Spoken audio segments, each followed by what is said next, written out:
I'm Justin Rothenberger, Rothenberger. All right. And did you want to tell the court, you can tell the court what you'd like at this time. Thank you. Your Honor, it is with great sorrow to not be able to attend today. Although throughout this last year, we were given the worst of hopes. Kenan Talley will probably be charged as a minor, where he will be held in a youth correctional facility.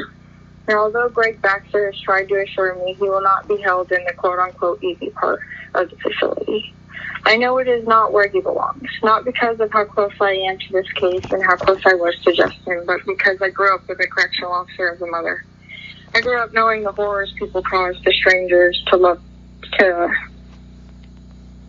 strangers, to people, and to loved ones. I know how some of these people ended up in prison, and I know they hold the most malicious souls in those cells. The people who knew what they were doing and still did it anyways, which is what Kenan Talley did July 13, 2022.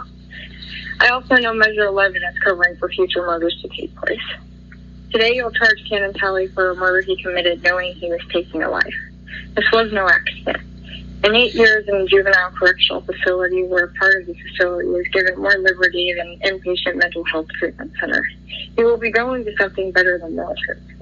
So as I write this letter to the judge, the jury, and anyone else who has final say in what happens to Kenan Talley, if you were to shoot someone in the face 2 times, discard the weapon, and then try to run, did you know what you were doing? And at what level would you have to take it for it to be considered an adult decision? Kenan took a life on purpose. That was an adult decision. He should face adult consequences. Sorry. I pity Kenan for where he came from. He's probably never known any better. But I fully believe sending him to McLaren will just give him access to more of the wrong people and not enough time to actually dwell on what he has done. When you look at Kenan, do you see remorse? Do you see empathy? Or someone who sees the damages he's caused? When you look at him, do you think he's losing sleep over sentencing for his wrongdoings? Or do you see someone scared to face the family he stole such a big piece from? When you look through everything and how Kenan has been evaluated, would it have been enough for you if this was your child or your brother or your family, Your Honor? When you look at Kenan, can you guarantee he won't do this again? Or do you genuinely see someone who can change? I've been trying to write you this letter about how I'm feeling and how the situation has affected me personally for some time now. But I couldn't get it all out in a full day's counseling session, even if I tried. There will always be new feelings that come along with this event.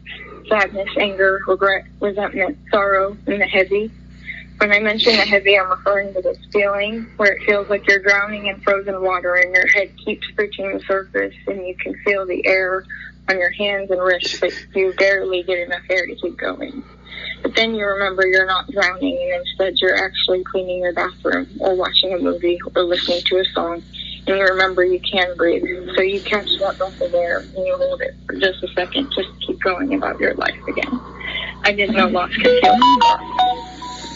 I may never get the honor to meet you face to face, but it would be a privilege just to get to tell you about my buddy Justin. Justin was the first Rothenberger I can remember meeting. I knew Justin since we were just the smallest things.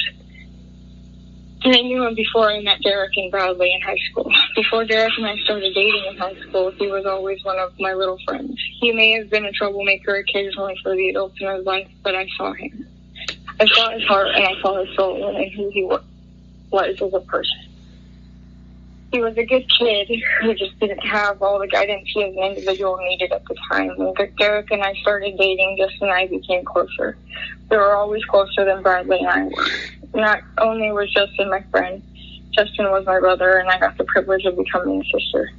I didn't have a good relationship with my brother growing up, but Justin was always there for me, from holding me crying, from holding him crying with his whole heart and telling me he wanted to get better, and him holding me crying because I just couldn't keep myself up anymore. Justin was always there, and he never had to be. It's just who he was.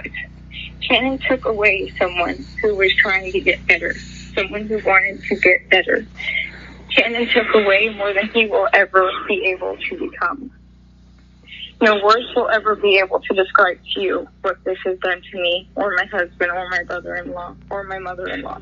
The town of Huntington, Oregon, the principal at his old school, his old teachers, everyone who knew him has been traumatized by Cannon's actions. Cannon being in a facility where he can receive visitation will forever be more than he deserves. And I can only hope every time someone in his family looks past what he's done to come visit him, he thinks of this family and how his life would be if someone did what he has done to them. When you sentence him today, Your Honor, please know 8 years is a slap on the wrist and an extended.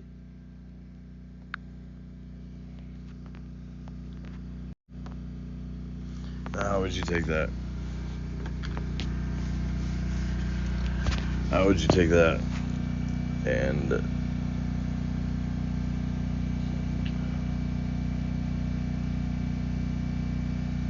how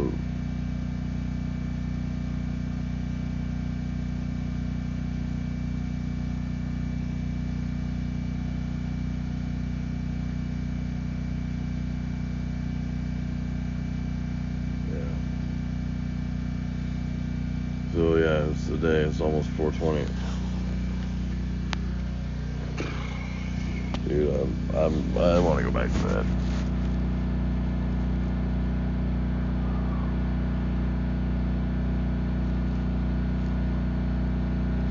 I do. I want to go back to bed.